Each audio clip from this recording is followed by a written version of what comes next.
MM குக்கிங்கில் என்ன பார்க்க போகிறோன்னா மத்தி மீன் குழம்பு. வாங்க எப்படி செய்கிறதுன்னு பார்க்கலாம்.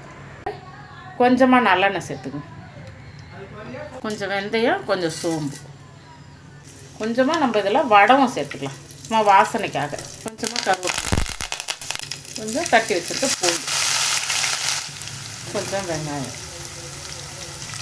நம்ம சேனலில் ஏற்கனவே போட்டிருக்கோம் கிழங்கா மீன் குழம்பு, சங்கரா மீன் குழம்பு.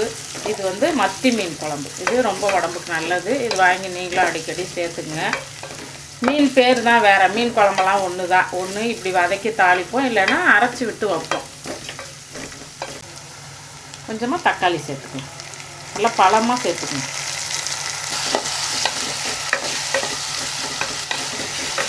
நம்ம இதுக்கு மசாலா சேர்த்துக்கலாம்.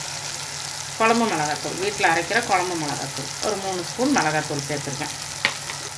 1 ஸ்பூன் வெறும் மிளகாத்தூள். குழம்புக்கு தேவையான உப்பை சேர்த்துக்கணும்.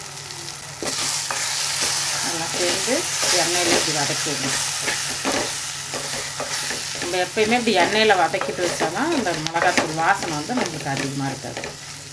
சீக்கிரம் கொதிச்சிடலாம், கொதிச்சுட்டு இறக்கிடலாம். இப்போ நம்ம புளி சேர்த்துக்கலாம்.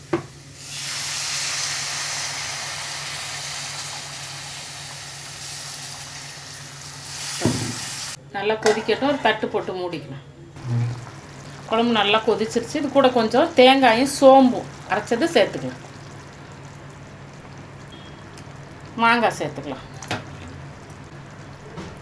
மாங்காய் சேர்த்து கொதிக்கட்டும்.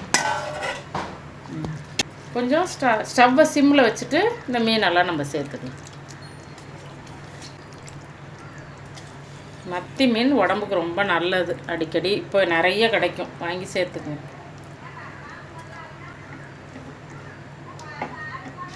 தட்டு போட்டு மூடி வச்சிடலாம், ஒரு கொதி வரட்டும்.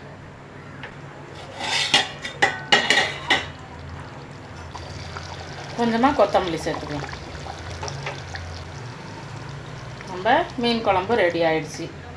நீங்களும் உங்கள் வீட்டில் செஞ்சு சாப்பிட்டு பார்த்துட்டு எப்படி இருக்குன்னு கமெண்ட்டில் சொல்லுங்கள். லைக் பண்ணுங்கள், ஷேர் பண்ணுங்கள், சேனலை சப்ஸ்கிரைப் பண்ணுங்கள். நன்றி.